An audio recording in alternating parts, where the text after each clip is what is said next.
Hey there guys, I'm Renee. I am the owner and artist behind Chicly Reclaimed Decor, and welcome back to my channel. Today, I'm going to be sharing with you an oldie but a goodie.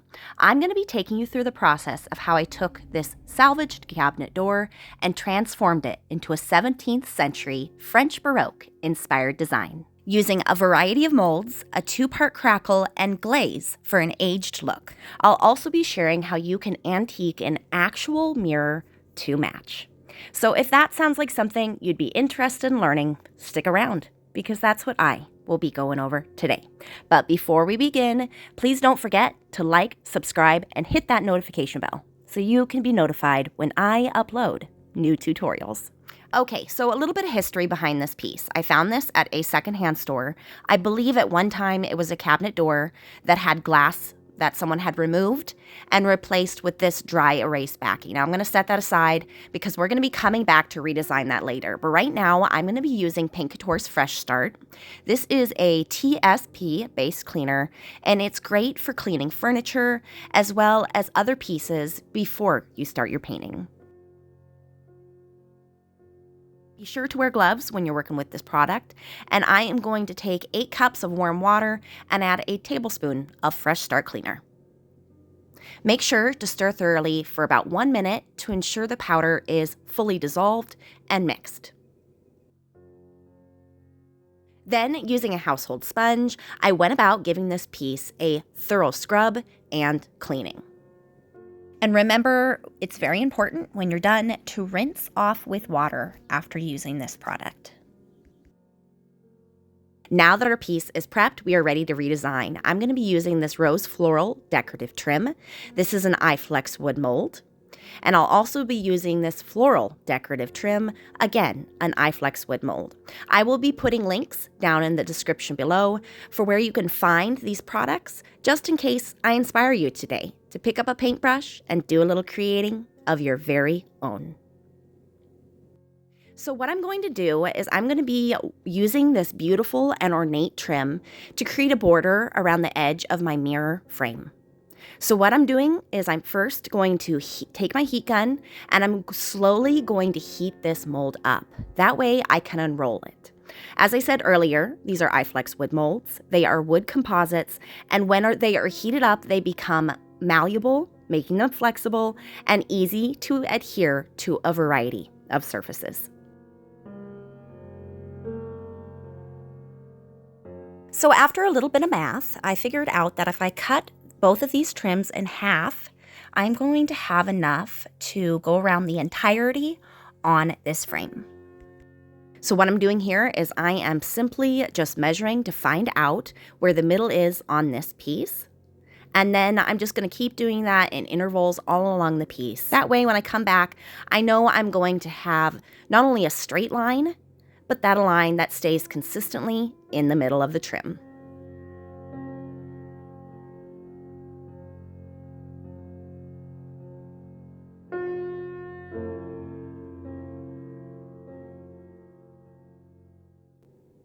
Now I'm going to take my heat gun again to warm this mold back up, because warming these molds up makes them malleable, like I said earlier, and easy enough to cut with just a pair of kitchen scissors. And I just continued with that same process, and this is what it looked like when I was all done with that step. Because I'm using 2 different trims here, I want to make sure that I measure so I can have an even design.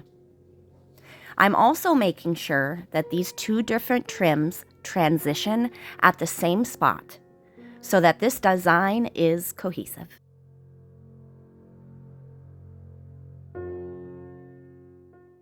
After measuring, I determined that I needed to cut 2 pieces of the rose floral decorative trim to 14 inches in length. Now, normally when you're doing trim, you measure and cut it at an angle so the 2 pieces can butt right up against each other. But because this trim is being wrapped around the edge, it kind of makes that impossible for me. So what I'm going to do is I'm just going to cut a straight line, and then later on in the video, I'll come back through and share with you how I disguise that stark straight line with some beautiful floral mold work. Okay, so now that our pieces are all cut, we are ready to start getting them glued into place. So when I get to the gluing stage and I'm working with iFlex wood molds, especially the trim, I have found it easier if my mold is already pre-shaped and contoured. So that's what I'm going to be doing here. As you can see, I've been heating this mold up and then bending it and taping it in place to cool down.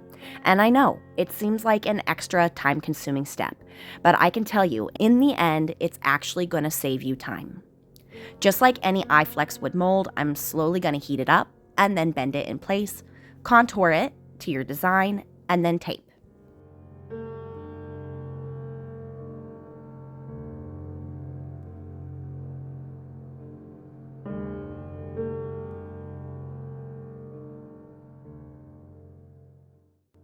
Okay, so once it had time to cool, I am going to go and come through and remove all of this tape, and then we're going to start the gluing down process.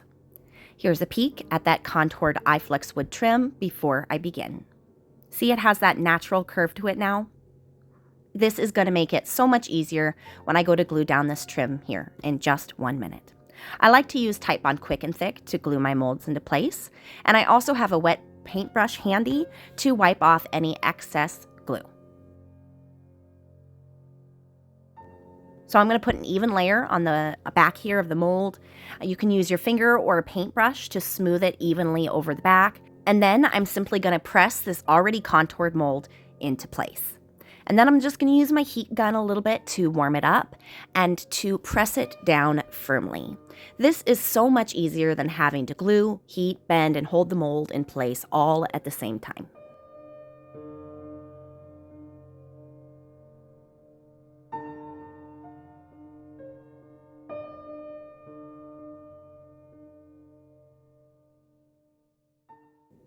Then I'm just going to use that same tape that I used earlier to secure this mold into place.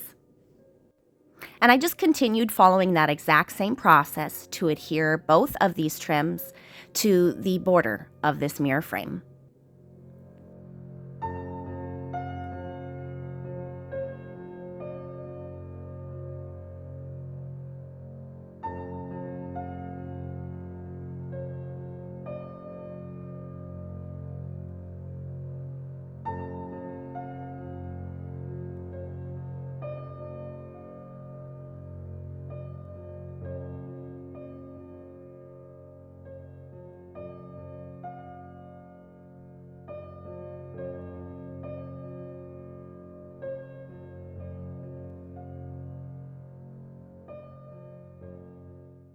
So let's talk a little bit more about that antiqued mirror that I mentioned earlier. So an antique or distressed mirror is a mirror that has simulated marks of age and wear.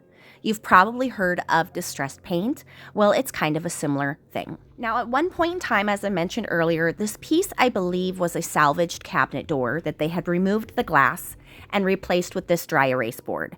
Now, I wanted to replace that middle part with a mirror, but I didn't want to go out and buy a brand new mirror and distress it. So I have this mirror and it already has distress marks, as you can see. So we're going to use this mirror and distress it and add it to our design. For this process, remember to have some gloves, and I'm going to be using citrus strip here, and I'm going to add a pretty thick layer onto the back, and I am going to use this to strip off the paint.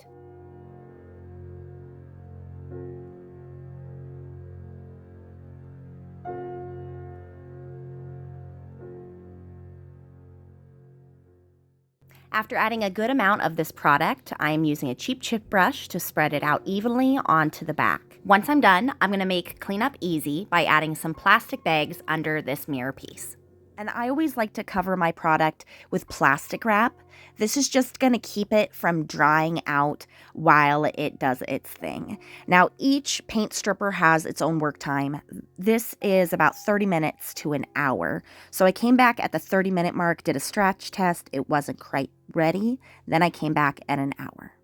Starting at one end and pushing down gently, I'm stripping this paint off from one side to the other. And I'm going to leave all those goopy remnants on that plastic bag that we put down earlier. And it is just that much easier for me to clean up when I am all done. And then I'm simply just going to come back through with some water to wipe off any of this excess citrus strip product. So I have seen people use hyaluronic acid to create antique mirrors, but I am going to be using bleach here today in this tutorial. So I'm going to take a misting bottle and I'm going to mix up a solution here of 3 parts water to 1 part of bleach. And I'm going to be using 3 parts or 3 tablespoons of water to 1 part or 1 tablespoon of bleach.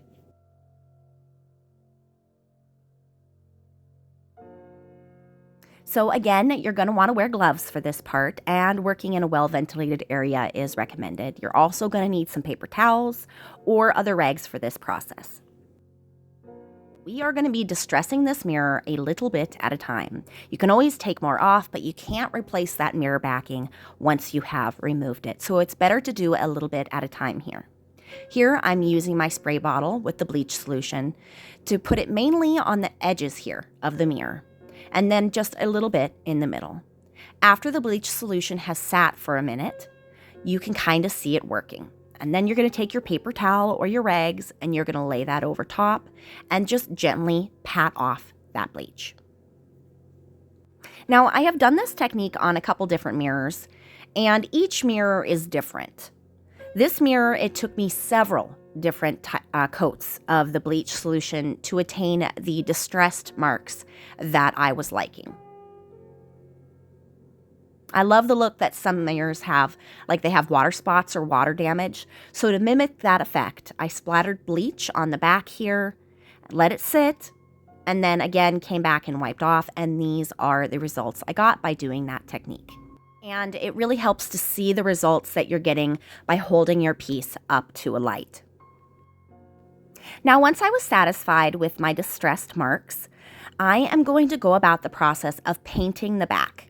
I'm going for a kind of rusty patina style look, so I'm using a blend of metallics and other colors. I have antique gold, an eggplant type color, and a rust inspired color. All of these are custom made color mixes. And then once I am done with the first initial blending, I'm just going to come back through and paint the back one solid color, and then make sure to seal your design once you are done.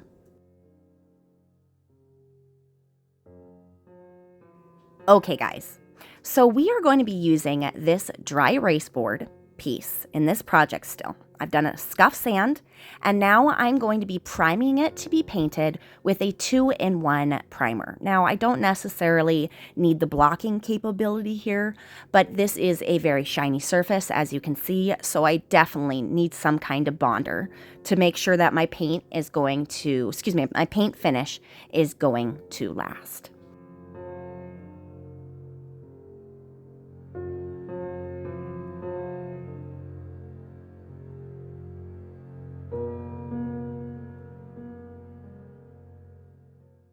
Okay, so up next, we are going to be adding this piece of mirror in the middle onto this dry erase board that we have primed. And just as before, we're going to do a little measuring.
Next up, I'm going to create an ornate raised stencil design using this stencil by Bella, and it's going to go around and border our mirror.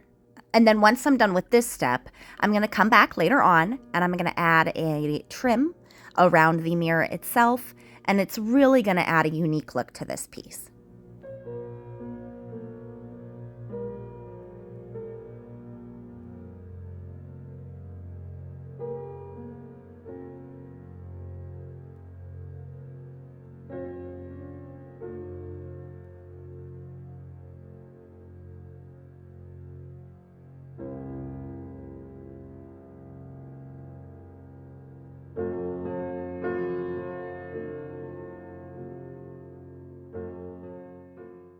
Now, my DIY trick that I have for you today is, as you can see from my video, in order for my design to match up, I have to layer the stencil over top of what I already have down. Now, to prevent any smudging, what I will do is I will take my heat gun and warm up and dry that edge, so that way when I go to layer my next stencil over top, it won't smudge anything.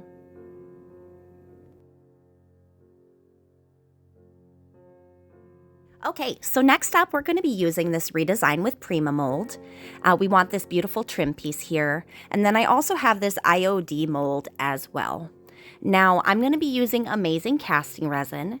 This is a 2-part resin that has about a 10-minute working time, and it cures white and very durable once done. Now, I like to mix my casting resin in a silicone cup, mainly because it is reusable and cleanup is just much easier this way. For this product, you're just going to simply mix equal parts A and B, then you're going to wait about 10 minutes before you can demold.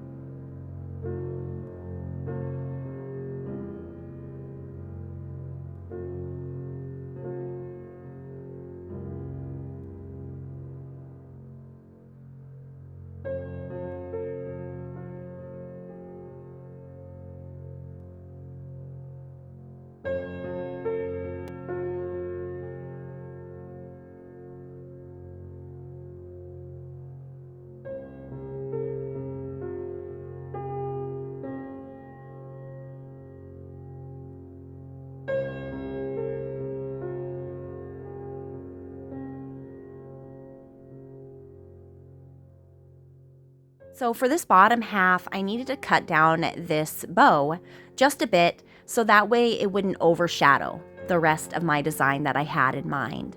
But I needed to kind of cover up what I had taken off.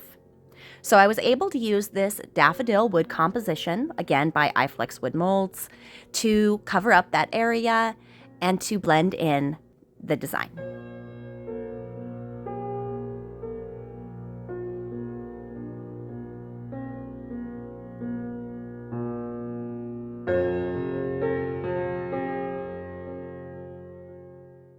When I'm doing a project like this that involves a great variety of molds, what I like to do is to map out the design before I glue anything down. So especially when I'm designing an intricate design like this one, I like to lay out my molds, have them all down, then I'll come back later and completely redesign it. But I make sure before I do so to take a photo. So that way I can come back and have a visual reference for each design that I've created. And that way I can pick out which one really spoke to me and go ahead with executing that.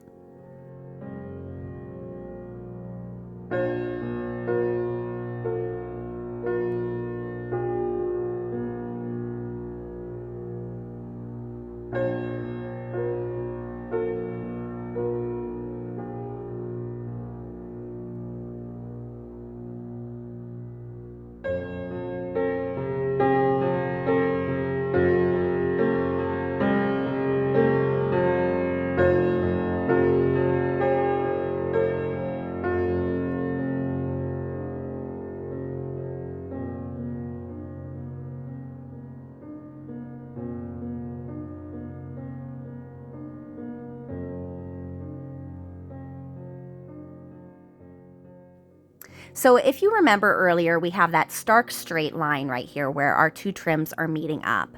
Well, we are going to kind of casually cover that up with this beautiful floral mold by Redesign with Prima. So instead of resin this time, we're going to be using air dry clay. You want to make sure to dust your mold before you begin with cornstarch. This works as a release agent, making it easy to remove your clay from the mold once you're done. And after pressing it into place, you can either use your fingers, or here I'm using a metal spatula to remove any excess, and then I'm gently just going to flip it over to release it from the mold. And once I'm happy with the placement here, I'm just going to glue it into place. So this is a vintage inspired redesign. So to add a little bit of texture, I am going to be using Crust by Couture Paint.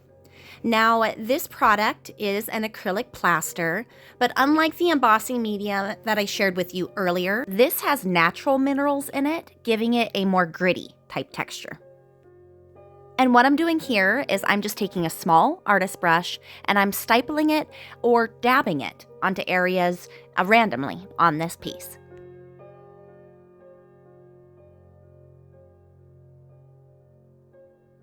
And once again here, this is a great example of how you can customize these iFlex wood products. For this project, I just wanted this little decorative part right here, but I actually did reuse the rest of this trim for this project right here up in the right.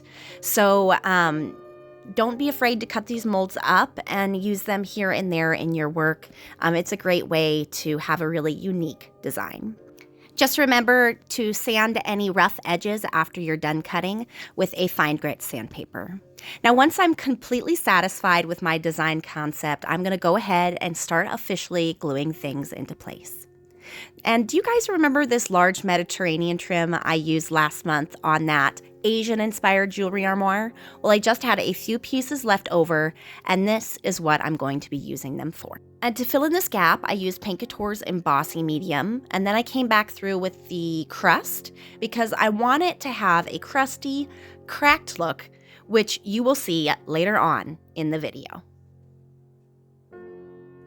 Now, you can also use Couture's crust to create a raised stencil design, and that's exactly what I did here on the edges of this mirror frame. And that's just going to add one more element of design to this piece.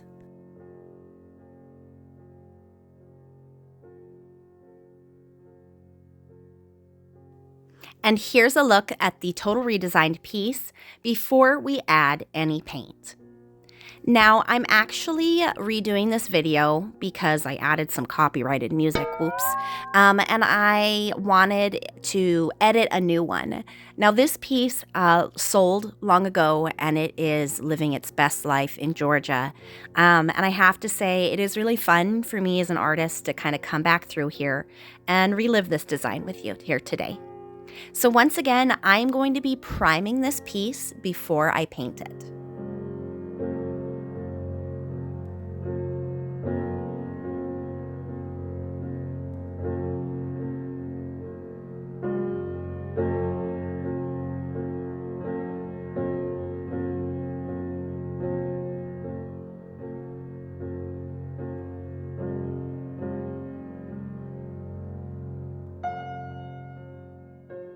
Now, I chose this base color in particular because I don't want to cover it completely up.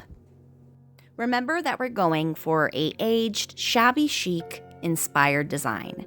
And if you ever look at something that's been painted and it's of the vintage variety, the sun is usually shined on it and elements have usually gotten to it. And it has aged the paint, creating patina. And in different areas, the paint looks like it's darker at some points and lighter in others. Hence, why I'm not going to be completely covering up this color with this custom mixed green. And here's a peek at that two-toned paint job once I was all finished with that step.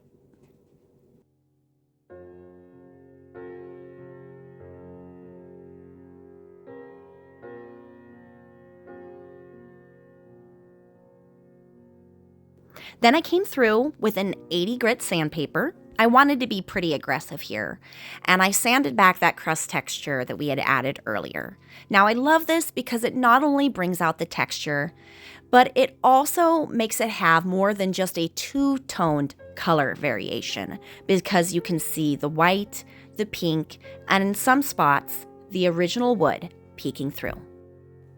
Next up, I'm going to be using Candlelight, and I'm going to be dry brushing this over all of the mold work. Not only does this bring out all of the carved details, but it adds just another element to this vintage paint design. Dry brushing is a technique where you have very little paint on your paintbrush, hence the name dry brushing. And then with a very light hand, you brush over top of your design, just so the very edges of paint catch. And this is going to bring out and highlight all of those beautiful carved details.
Now that our design is painted, we are going to age it even further using a 2-part Crackle. We are going to start with step 1, which is their size medium. Now, it's called size because depending on how thick you lay down this medium will determine the literal size of the cracks that you get. So the thicker you put down the medium, the larger your cracks are going to be. And the thinner you lay it down, the smaller your cracks will appear. They're going to be more like fine line. Now, I did not specifically fix that gap because I wanted it to look like this piece had warped over time. So I'm going to add a very thick layer around that gap so I can get lots of cracks there. And I'm also going to be adding this along the angels' faces and on their chests, doing a varied amount, thick and thin. After about 30 minutes to an hour, your size medium should become tacky to the touch. And that's when you know you're ready to put on your Crackle step 2. When working with this 2-part Crackle, I highly recommend that you do section by section. That way you can remember where you put your Crackle size step 1 as it is clear, and you also have more control over your work time this way. Remember earlier when I added that trimming and I added a lot of texture along the edges there? Well, as you can see here, I have layered on a very heavy amount of that Crackle step 2. And as you can see, once it starts to dry, all these little awesome cracks will start to appear over top of your design. Now, to accent these cracks and to age this piece even more, we're going to be using a Glaze by Paint Couture paint. Now, when you're glazing, I highly recommend that you use gloves, and you also have some water or paper towels or baby wipes work great to wipe back this product. Now, Paint Couture's acrylic mineral line of paint has a built-in top coat, which means you can glaze right over top of it without sacrificing the color. So that's one aspect that I definitely enjoy about using an all-in-one paint. Now, what I'm going to be doing here is I am going to be wiping back this glaze, and I'm just using my own artistic discretion here. I'm going to leave it heavier in some places and not so heavy in others. It just amazes me how a little bit of glaze and a crackle can take a freshly painted piece and transform it in 2.5 seconds flat. Absolutely stunning. Thanks so much for watching, guys. Now remember, when glazing intricate molds like this, I have found using a Q-tip to get into all these little nooks and crannies to take off any residual glaze is going to make the job much, much easier. And then I just continued with that process to glaze the rest of this design and to age it slowly but surely.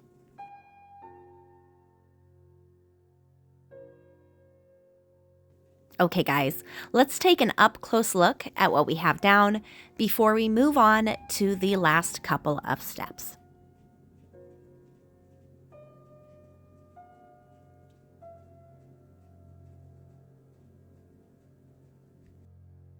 Firstly, I'm going to clean off the paint from this mirror simply using an X-Acto knife. And here in just a minute, I'm going to get you an up-close look at this antiqued mirror that we created here for the middle.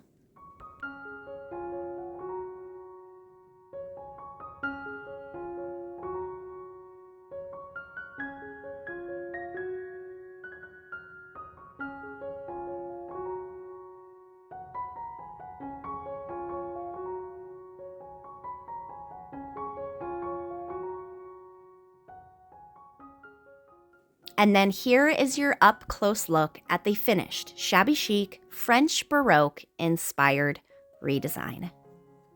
Thanks so much for watching, guys. My name is Renee. I am the owner and artist behind Chicly Reclaimed Decor, and today I hope I've inspired you to pick up a paintbrush and to do a little creating of your very own.